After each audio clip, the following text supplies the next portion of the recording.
Welcome, I'm Seema from Edufinite and I'm glad you could join me. This is in continuation of the series of lessons based on parts of speech. In the last lesson, I had given you a quick introduction to the different parts of speech in English language, where I had promised to follow it up with a detailed discussion in each part of speech in the videos to follow. In this video, I will discuss in detail about nouns, how to identify them, know their types and differences. One more thing. Some of you have advised me to lessen my speed a little. So yes, I'm keeping that in mind. But before we begin, I'd like to remind you that if you have any queries, do feel free to ask questions in the comment section below. For added insight into this subject, link is provided in the description box.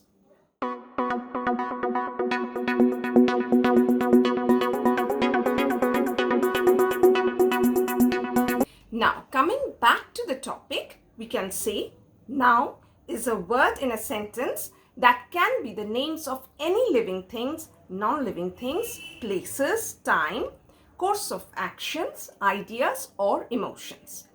In simpler words, we can say the substances that we see or feel all around us in this universe are all nouns.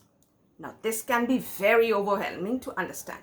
So let us categorize the vast variety of nouns into the following heads: common noun, proper noun, concrete noun, abstract noun, countable noun, uncountable noun, collective noun, and compound noun. Now, what is a common noun? A common noun is the general or common name given to a person, place, thing, or idea belonging to the same class or kind.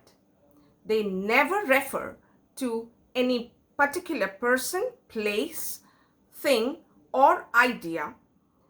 Common nouns are never capitalized unless they are at the beginning of a sentence. A huge variety of nouns belong to this category. Common nouns have the following properties. They can be preceded by a determiner like a, an, the, few, many, some, my, her, etc. They can have a possessive case like students, girls, cats, etc. They can have plurals like trees, glasses, boxes, babies, etc. To understand it better, let us consider the following sentence. The students' hostel is near our college. Here, students, hostel, and college are the three common nouns. Students is preceded by a determiner, the, has the possessive case, meaning that the hostel is for the students. It is plural too, singular being student. Now, moreover, student is the general name for any individual who is studying. These are all attributes of a common noun. Hence, the word student is a common noun.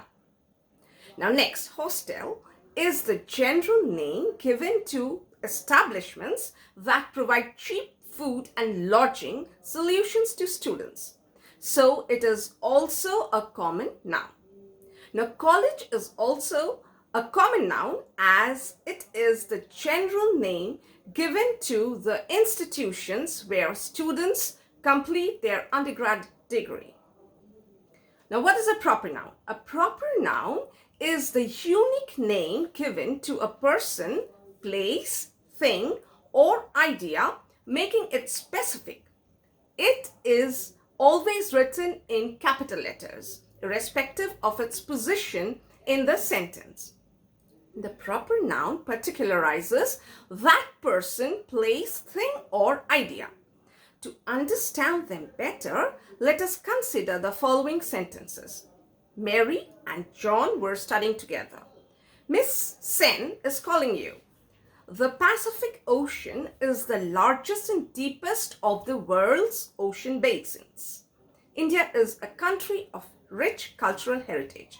In these sentences, Mary, John, Miss Sen, Pacific Ocean, India are not general names. Instead, they are all names of either a particular person, ocean, or country, and all begin with capital letters. So, they are all proper nouns. Now, the differences between the common noun and proper noun. To understand the differences between common noun and proper noun, let us consider the following sentences. Miss Maple congratulated Sita for her brilliant performance. Now, in the next sentence, the teacher congratulated the student for her brilliant performance. Now, the above two sentences have the same meaning, but in the first sentence, you will notice that Miss Maple and Sita begin with capital letters and are pointing at a particular or specific teacher named Miss Maple and a particular or specific student named Sita. So, Miss Maple and Sita are proper nouns. Now, in the next sentence, Miss Maple has been replaced by the teacher and Sita by the student. So, teacher represents anyone who teaches, no one in particular or specific. And student represents anyone who studies, no one in particular or specific. Hence, teacher and student are common nouns. Now, to understand a bit more about the basic difference between common nouns and proper nouns, let us check the comparison chart below. Now, here in the common noun section, we have boy. Boy means any boy. There is no particularization. Whereas in the proper noun, we have three names: James, Harish, Joshua. So these three are names of particular boys and they start with capital letters, hence they are proper nouns. Now, in the next, mountain is a common noun because it can represent any mountain, nothing in particular. Whereas when we say Himalayas, Rocky Mountains, or Swiss Alps, these are names of particular mountains, and so they are proper noun and they begin with capital letters. Next, when we talk about continent, now continent can represent any continent, any of one of the 7 continents, so it's a common noun. And whereas when we say Asia, America, Australia, they all represent the particular continents, and so they begin with capital letters and are proper nouns. Now, we can conclude that common nouns refer to a general class or a group to which one belongs, whereas proper nouns refer to a particular person, place, or thing, and always begins with a capital letter. Concrete noun. A concrete noun always has a physical existence and must be felt at least by any one of our 5 senses. That is, we should be able to either see, hear, smell, taste, or touch it. The common nouns, proper nouns, collective nouns, countable and uncountable nouns come under this category. To understand the concrete nouns, let us look at the table given below. They are sorted by the senses we need to experience them. Now, the first one is to see, that is, we see with our eyes. Now, tree is a common noun because it can be any tree. Now, when we say Henry, that's a proper noun because it means a particular person. Now, pen is a countable noun. We can count pens. Water, we cannot count, so that's an uncountable noun. And bunch, it's collective noun because we say a bunch of grapes or a bunch of bananas. Now, next, that we can hear with, the sounds that we can hear with the ears. The chirping of the birds, chirping, that's a common noun. Ding dong bell, that's a nursery rhyme, so that signifies sound. So that is a proper noun. Next comes alarm. So alarm is a countable noun, whereas applause is an uncountable noun because we cannot count applause. We say a round of applause. So that's how it is. Now, choir is a collective noun. It means a group of singers. Now, smell, which we can feel with our nose. Perfume is a common noun. Miss Dior, that's the proper noun because it's the name of a particular perfume. And cologne is countable, whereas hairspray is uncountable. But I can mention over here that cologne can either be countable or uncountable. Similarly, hairspray is also falls under both the categories, countable as well as uncountable. Now, herd is collective, herd of cattle. How do we associate it with smell? Because when a herd of cattle passes by, it gives out those stinking smells, so we can understand that the herd of cattle is passing by. Now, taste. Through our tongue, we can feel this. So the cake is a common noun because, as we know, we can say a cheesecake or a red velvet cake. So cake is a common noun. Now, 5-star, it's a Cadbury bar. Now, carrots is a countable noun which we can taste. Jelly is uncountable because we say a spoonful of jelly or a bottle of jelly. Next is entree. That's collection of the main course. So that's a collective noun. Next is touch, which we feel with our skin.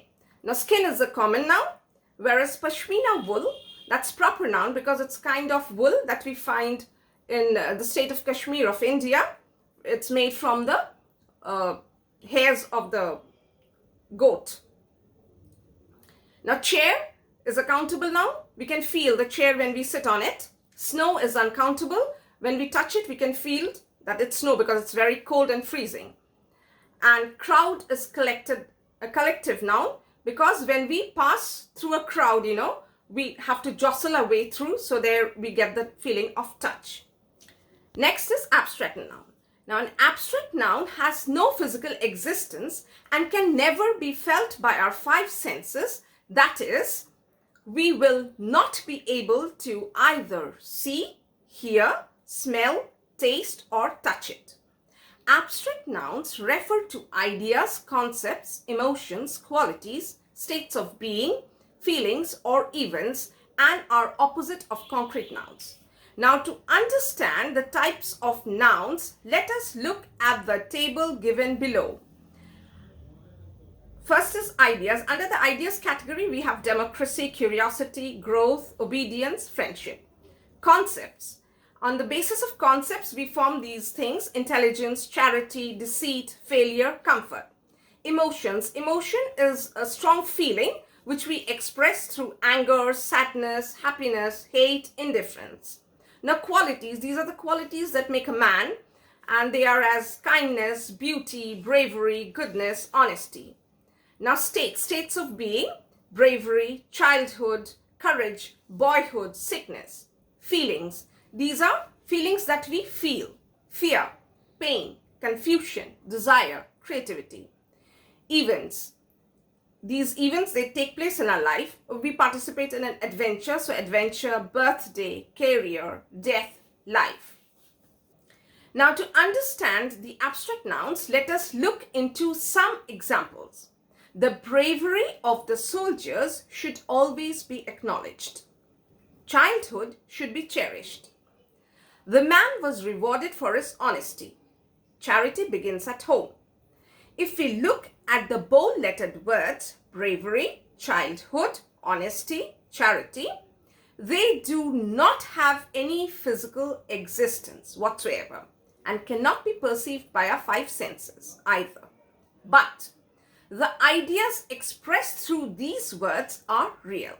So they are all abstract nouns. Now, to understand how abstract nouns are formed, let us look into the table below. Now, abstract nouns are formed from adjectives, from verbs, and from common nouns. Now, from adjectives, honesty is an abstract noun formed from the adjective honest. Bravery is an abstract noun from adjective brave. Kindness from adjective kind. Sickness is formed from adjective sick. From verbs, that is, growth is an abstract noun formed from verb growth. Failure is an abstract noun formed from the verb fail. Obedience is again an abstract noun from the verb obey. confusion from the verb confuse. Now from the common nouns. Friendship is an abstract noun formed from the common noun friend. Childhood is formed from the common noun child. Slavery from the common noun slave, and boyhood from the common noun boy. Now, countable nouns. A countable noun is the name of a person, thing, etc. that can be counted in cardinal numbers, that is 1, 2, 3, 4 and so on. Like brother, apple, cow, daughter, tree, etc. These can be counted. Now, to understand countable nouns, let us consider the following sentences. I have a brother. We have used a brother, denoting one brother. Sita has 3 apples in her basket. We have used 3 with apples denoting 3 numbers. 4 cows are grazing in the field. We have used 4 with the cows denoting 4 numbers. Margaret is the mother of 2 young daughters. We have used 2 with daughters denoting 2 daughters. I have 3 big trees in my locality. We have used 3 with trees denoting 3 numbers. Hence, they are all countable nouns. Brother, apple, cows, daughters and trees are all countable nouns. Now, uncountable nouns. An uncountable noun is the name of things which we cannot count with the cardinal numbers, but they have quantity or amount. In this category of nouns, the objects are usually in liquid, gaseous state like water, coffee, petrol, oil, air, breeze, etc. or have dense mass or tiny particles like wood, cheese, butter, steel, salt, sugar, etc. Hence, they cannot be counted. For uncountable nouns, we use their collective form to quantify or attach its weight units like kilogram, pound, ounce, etc. Now, to understand uncountable nouns, let us consider the following sentences. The old woman asked for some water. As we cannot count water, so to quantify, we have attached some to it. Now the next sentence, can I have a cup of coffee, please? As we cannot count coffee, so to quantify, we have attached a cup of to it. Now the next sentence, please give me 4 ounces of butter. As we cannot count butter, so to quantify it, we have attached 4 ounces to it. Do not add a lot of salt to the curry. As we cannot count salt, so to quantify, we have attached a lot of to it. Now, my mother told me to get a kilogram of sugar from the market. As we cannot count sugar, so to quantify, we have attached a kilogram to it. There isn't much moisture in the air. As we cannot count moisture, so to quantify, we have attached much to it. So, water, coffee, butter, salt, sugar, moisture are all uncountable nouns. Now the differences between the countable and the uncountable nouns. To understand the basic differences between the countable and uncountable nouns, let us look at the table given below. Now countable nouns can be counted, whereas uncountable nouns cannot be counted. That's the first thing. Now article a and the can be used with the countable nouns. But with uncountable nouns, we can only use the article the. A and cannot be used with them because they are uncountable. So single, that way we just can't differentiate. Now modifiers many, few are used with the countable nouns, whereas the modifiers some, much, a lot of are used with the uncountable nouns. Now, countable nouns have both singular and plural forms, whereas uncountable nouns do not have any plural forms. We only use the quantifying terms before them. Now, concrete nouns and common nouns can be both countable and uncountable, but abstract noun and proper nouns are always uncountable nouns. Now, collective noun. A collective noun is the name of a group, a number, or a collection of persons or things taken together and considered as a one whole. For example, a team consists of many individuals taken as a whole. The audience consists of many spectators taken as a whole. A collective noun can be either singular or plural depending on the fact whether the group is considered as one unit or is emphasizing on the individuals or things of that group. Now, to understand them better, let us consider the following sentences. The team is working hard. Team is considered as one unit here. Hence, the singular verb is used over here. The team are at loggerheads. Team emphasizing on the individuals of that group here. Hence, the plural verb are is used over here. The audience is noticeably quiet today. Audience is considered as one unit here. Hence, the singular verb is used here. The audience are clapping and shouting with glee. Audience emphasizing on the individuals of that group here. Hence, the plural verb are is used over here. Now, we use collective nouns for mostly groups of people, but some refer to animals and objects as well. To understand them, let us look into the table below. Now, collective noun for a group of people, the common of them are, some of them are, of course, a jury of judges, a board of directors, a choir of singers, a team of players, a group of people, a crowd of youngsters, and a band of musicians.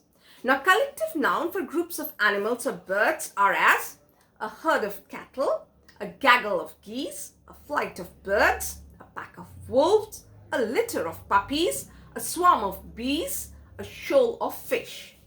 Now, collective noun for groups of things or objects are as follows: a fleet of ships, a convoy of trucks, a volley of shots, a gallery of stars, a bunch of grapes, a bouquet of flowers, and a pack of cards. Now, these are some of the common collective nouns we normally use. Now, compound noun. A compound noun is a noun formed by joining two or more words together. Each word makes up part of the meaning of the noun, which then acts as a single unit. Compound nouns can be formed in three ways. A single word, that is called close type. For example, toothbrush, mailbox, bedroom, baseball, sunset, etc. Two separate words, that's called the open type, like post office, dining table, bus stop, new moon, washing machine, etc. Hyphenated, that is hyphen between two words, or between the words rather. For example, mother-in-law, state of the art, six packs, check-in, family owned, etc. Now, compound nouns can be created in several different ways, and they are as follows. The first one is noun plus noun. That means the first word is noun and the second word is also noun. The close type being baseball. I love to play baseball. Now, the open type is post office. My sister will go to the post office today. The hyphenated type is ice cream. Sita is having an ice cream. Now, adjective plus noun. That means the first part is adjective, the second part is noun. The closed type of this is whiteboard. My teacher is writing on a whiteboard. New moon is the open type. My mother fasts on every new moon night. And on campus is the hyphenated type. There is an on-campus recruitment going on. Now, verb plus noun. That means the first part is the verb and the second part is the noun. The closed type is breakfast. We should never skip our breakfast. Dining table is the open type. Our dining table is made of teak wood. Washing machine is again the open type. Washing machine has now become an integral part of our life. Now the next type is noun plus verb. So the first part is noun and the second part is verb. Sunset, that's a closed type. Birds return to their nest before sunset. Now next is haircut. That's also a closed type. Ravi needs a haircut badly. Now the hyphenated type is family owned. Mr. Green runs a family owned business. The next is verb plus preposition. So the hyphenated type is check in. We have to check in by 3 p.m. tomorrow. Noun plus prepositional phrase. Mother-in-law, that's the hyphenated type. My mother-in-law has a pleasant personality.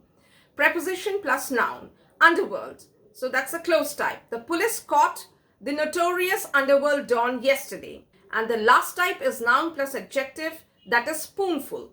Please add a spoonful of sugar to my coffee. Now, let's do some revision.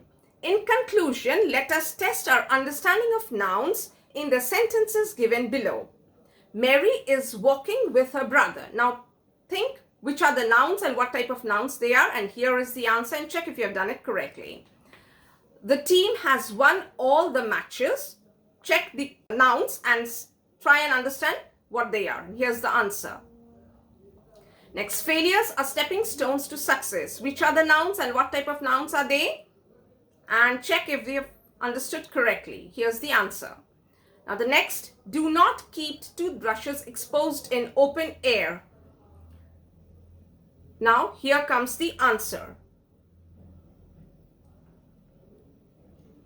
Today I won't extend this episode any further. I'll conclude nouns in my next video. Thank you for being there with me. Bye. Take care. See you in the next one.